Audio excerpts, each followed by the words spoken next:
Salut, c'est Rémi Roulier, créateur de Web Marketing Frenchy pour redevenir libre en devenant infopreneur. On va voir là une série de vidéos où je vais être authentique, je vais pas faire de montage, des coupures, etc. Donc si tu aimes pas ce format, n'hésite pas à aller voir d'autres chaînes sur YouTube, d'autres contenus.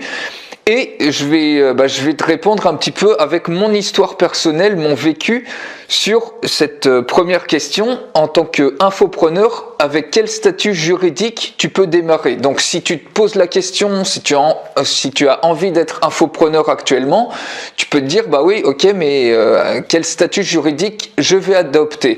Donc moi je vais te donner mon retour, je vais te dire ce que moi j'ai fait. Donc ça s'applique évidemment à moi. Toi n'hésite pas surtout dans les commentaires à dire ce que toi tu as choisi comme statut par exemple, si tu trouves ce que je dis pertinent. Et si ça t'intéresse aussi, inscris-toi à mon atelier 100% gratuit infopreneur sur le lien qui est juste en dessous de cette vidéo.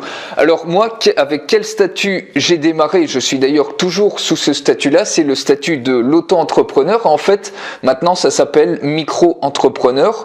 Donc pourquoi j'ai choisi ce statut? Parce que c'est pour moi le statut le plus simple, c'est-à-dire qu'au niveau paperasse et tout ça, j'ai pas besoin de faire appel à un comptable, je peux gérer ma comptabilité facilement tout seul, il n'y a pas besoin de s'emmerder avec des histoires de TVA ou autres. Et aussi parce que le fait, il y a des gens qui peuvent avoir peur de ce statut parce que souvent ils se disent bah oui mais le capital, s'il y a des dettes, ça va pomper sur mon propre capital, sur ma baraque, etc.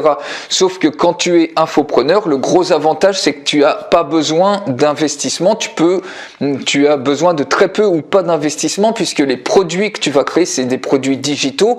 À partir de ton savoir, tu vends ton savoir, donc le coût de création et le coût de duplication de tes produits, il est nul. Enfin, et ça te coûte absolument rien à faire.